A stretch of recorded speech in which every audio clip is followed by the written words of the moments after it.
Hello, everybody. So today is the day that I'm going to talk about new stocks.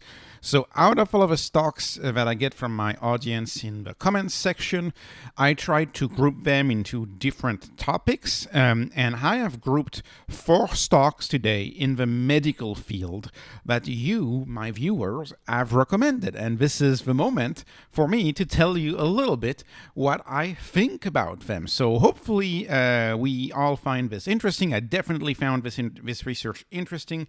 There is one of them that I find more interesting than all of the others, and I'll get to it in a second. But let me just go ahead and get started in order. So first of all, I have done my usual valuations for all of these stocks. We have Inmode, Zynex, Semler Scientific, and Microbot. And so when I do my valuation, this is the same as my most undervalued spreadsheet video, is I want to know how much we're paying for the growth in each of these stocks. How much are we paying for that growth?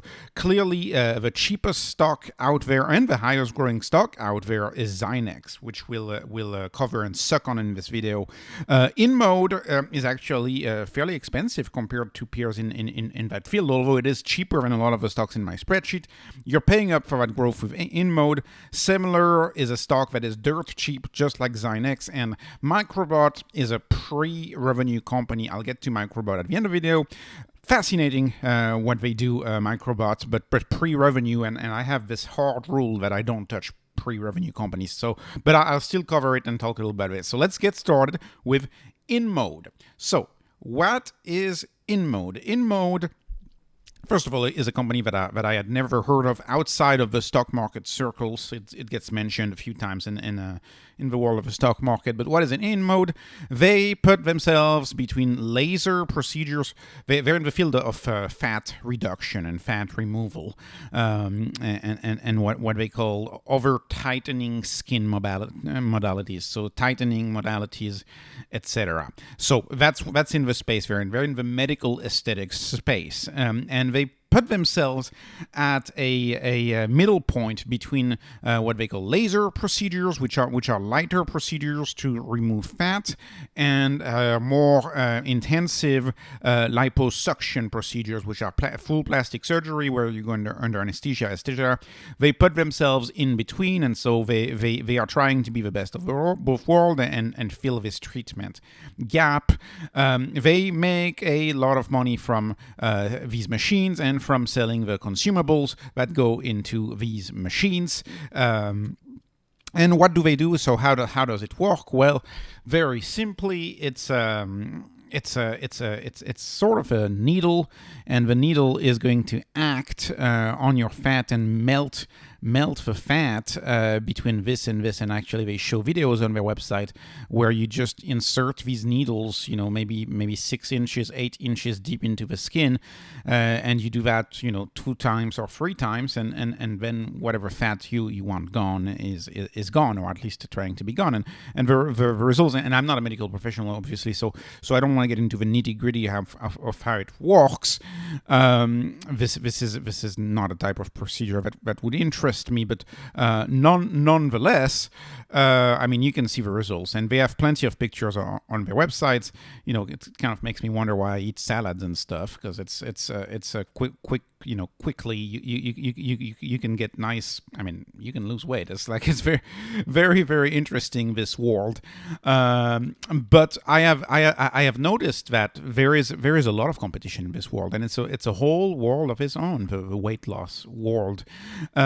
And I will also squarely put this company, and this is from their website, right? So if you look on their website, they say, in the age of the selfie, put your best face forward, and then they show you their system, which is the Evoke system, which is a system to lose fat on your face. So, anyways, there is no doubt that this is a huge market. This is a major market. You have exercise on the one hand and eating healthy on the other hand, and there's quicker solutions to deal with having too much fat, and this is one of these solutions. And I don't, I don't want to go ahead and call it superficial. Like I do understand that this is very important for a lot of people. I mean, this is the same story of HIMSS. Whenever I cover HIMSS, if you lose your hair and you care a lot about your hair, you're going to be very upset and you're going to want your hair back, and so you're going to go to HIMSS and try to get a pill to get your hair back. I don't deny that this is a strong need for a lot of people, and if you feel bad and if you have major psychological depression, etc., because you don't like the way your cheeks look or the way your beer belly or something like that looks, I fully understand that there is a need for that. So I don't want to call it superficial. There's clearly a need. This company has been growing quite a bit ever since it's been public, and the analysts are still predicting 20% growth. However, even though this company has a lot going for it, I think there's a few issues. So let me just share my thoughts on Enphase and why Enphase, what am I talking about? Inmode. I had a long video about Enphase. Why Inmode is a company that I'm not going to be interested in buying. But first of all, they have a lot of good stuff going for it. First of all, patents, technology, secrets, they protect their business in their niche. Clearly, these machines have a lot of patents and tech. A lot goes into making this, and it's not something that can be disrupted by an update from a big tech company, as we'll see for the third company on this list, in my view. They also, and this is typical for this type of medical equipment business, the bulk of their money is from consumables, so they make a little money when they sell a device, but then they make much more money from selling the supplies to operate these devices, and because of that, they have outstanding gross margin. So kudos to them to have this major of a gross margin in the hardware space. That's absolutely stunning, 84% gross margin. Now, here is why I would be wary about buying Inmode. Since I am not an insider of our industry and I am not a customer either, I have never researched fat loss machines, but I do know from a discussion this afternoon with my significant other that there is a lot of competition. There's a lot of different systems, from freezing the fat to using radio frequencies, to using shots in specific parts of your body that are going to make your fat melt, to little engines or little motors that can shake. I don't know, but there's a lot of competition, and obviously I'm showing my lack of knowledge about that industry. So it doesn't make sense for me to go into this thing because I know so little about it. I have so little knowledge about this. It would be financial suicide to invest in a company if you don't have a deep knowledge. And even if you don't have a deep knowledge, if you don't have the passion to go research this is not a stock I have a passion. Although I don't think one could be blamed for liking this company. Another thing I want to say, and this is directly related to what they had here in the age of a selfie. I think there could be also some technological risks, right? I mean, because in a recession, maybe you're not gonna get that facelift fat reduction. Maybe you're just gonna use a filter and live your life digitally and use an Instagram filter, etc. So I don't know. I would assume also makeup can be a competitor for a lot of this this type of procedure. So in other words, the competition can be direct, i.e. you can have a product that does the same thing, or the competition can be a substitute.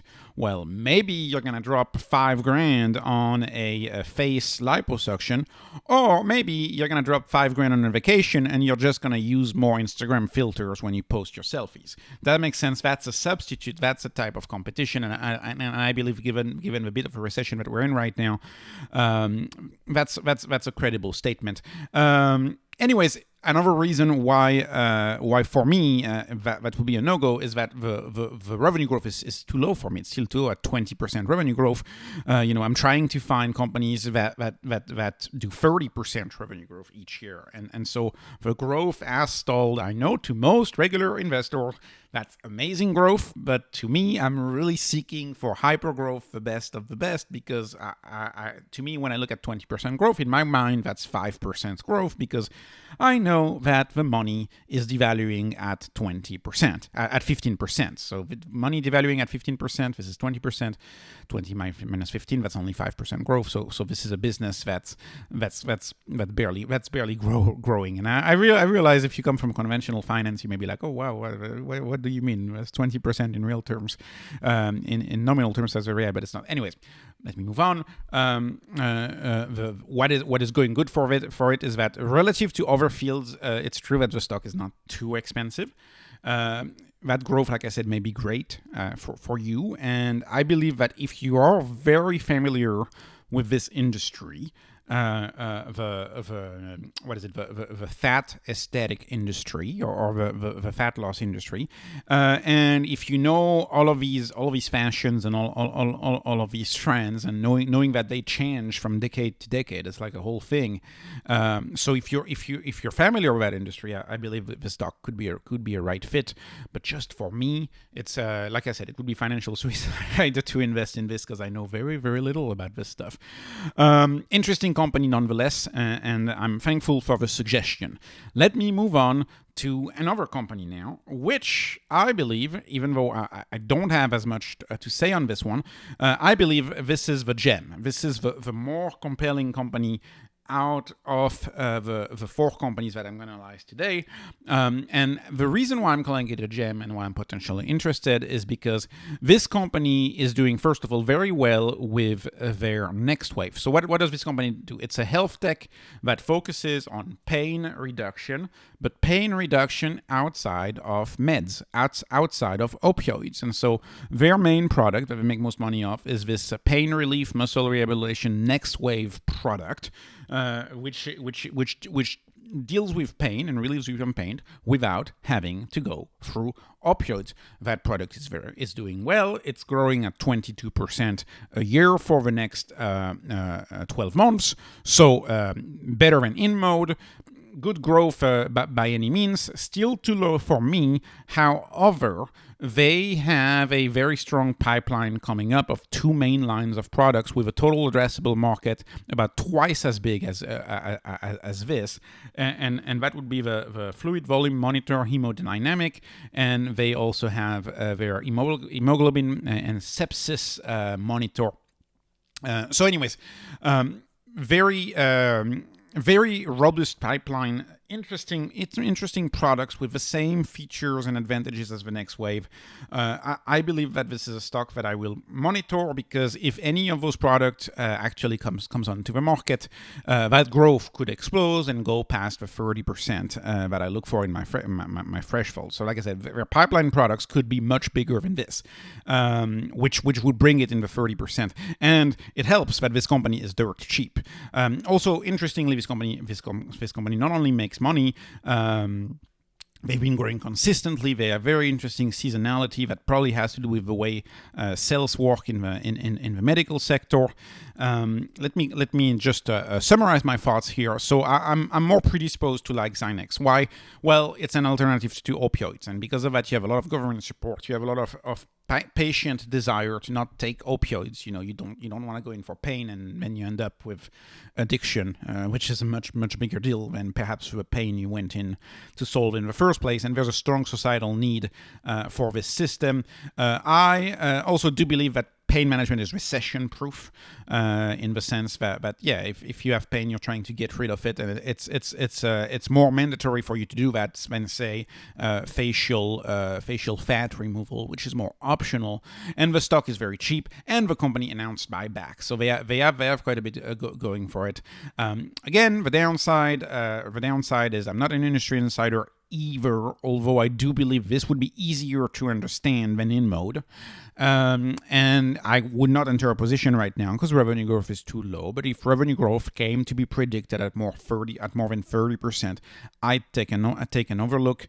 This stock is the pleasant surprise out of the four. This is the stock that I would consider kind of a gem, and I will if I find the time, I will listen to their conference call to try to learn more. Let me move on to the third company that was recommended by my viewers. Thank you very much. So the third company is Semler Scientific. Now, This one is very interesting. So yes, the leading cause of death in the West is heart disease, right? Arterial disease. Your arteries get clogged as we eat a lot of foods that are clogging our arteries, that are high in saturated fat, for example. Your arteries get clogged, and sometimes when you get diagnosed, it's too late. And you have to do very highly invasive surgery, and you may have heart attack. Very undesirable health outcomes may come just because you didn't notice that you had it, and a lot of people don't notice that they have it. And this product, QuantaFlow, allows you to test for peripheral arterial disease, PAD. It allows you to test very easily at your regular family doctor, or even at your home if you have a nurse come. So, and it's just in 5 minutes, and a medical aid can also do that. Like I said, a nurse can do that, and it allows you to detect arterial disease early on, much earlier than after you have suspicions that you may have heart disease, because you can officially test it with a much, right now it's a older, much more demanding procedures to officially test. You need to have a trained vascular technician that performs this test, which is called the ankle brachial index testing, which needs a referral.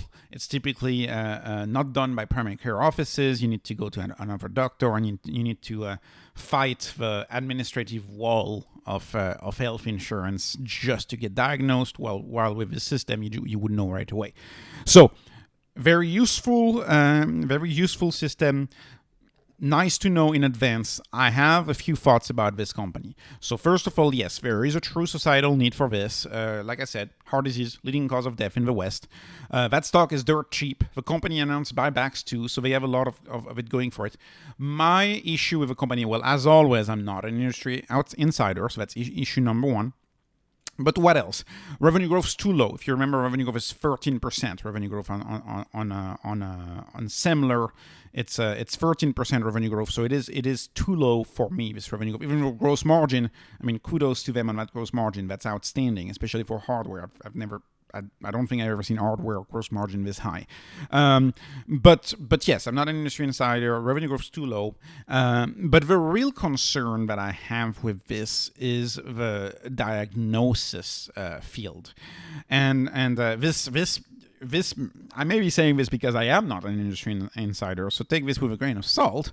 But to me, when I hear diagnosis, I hear big tech, and I get concerned about big tech because I know that the Apple Watch can do ECGs, can detect a whole bunch of heart issues for you, and they've been updating it, and it gets even better and better and better. And so the thing that I wonder myself whenever I see a diagnosis product is, well, for example, in your eye, you can see, if you read a little bit of research about this, selfies could be used to detect heart disease, what do your eyes tell you about heart disease? But that's not just it, right? And you can also do your wrist and do some analysis in your wrist. You can see this is just on your finger. You could also think maybe the Oura rings, which are these monitor rings. Maybe you can do that with a Oura ring. So what I'm trying to say is that this company has binary risk in the sense that there could be an update of some of these big tech giants with some AI, and that update could make that product obsolete. Or at least that would be my fear, because I'm not an industry insider and I am not 100% confident. And to me, that's too high of a binary risk to think that an update to one of his software could potentially make your product obsolete. Not claiming that's the case in any way. I am not an industry insider, but that would be my fear. Moving on to the last stock, which unfortunately I will not be buying either. So, like I said, the only stock that I may be buying is a Zynex, and that's the one that I find the most interesting in there. But the last one is Microbot. So this one is very interesting. again, too early for me. Revenue, only $5 million of revenue. Analysts are actually predicting a decline in revenue. so it's an R&D company. This is to me very akin to venture capital. If you buy a company like Microbot, they're still in the R&D phase, but nonetheless fascinating to learn about this company. They're in the endovascular surgery space. So what does this do in a nutshell? In my non-surgeon term, is imagine you have a blood clot in your vein system. You would take this setup, you would wrap it around your leg, you would enter a vein, and then this very, very tiny wire would go through your veins and would go destroy that blood clot. And this is typically something that is done through much bigger machines with a lot of consumables, and that require major capital investments in the millions of dollars. And their whole idea is that not all hospitals can afford to do that, and it can't be offered as widely as it should be offered. And with their system, they have this idea of this fully disposable system, so that it can be offered more widely. And actually, if you go on YouTube and look up this company, it's impressive. I mean, you have this thing that has to be the thickness of a fishing rod, or like a teeny tiny wire, and can go through your vessels and move, and it's absolutely stunning.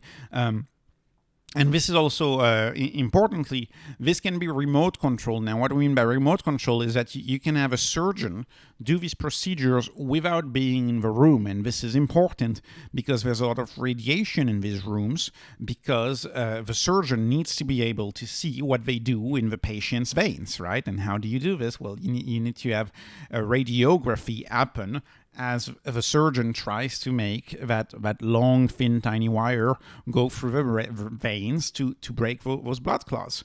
So lots of potential. There's also potential for AI. I mean, what if after they have this, what if it's an update, and then it's not a trained surgeon that goes into your blood clots, but it's artificial intelligence that goes and breaks your blood clots. So very interesting company. However, again, they're in the R&D stage. They may be in the R&D stage for who knows how long.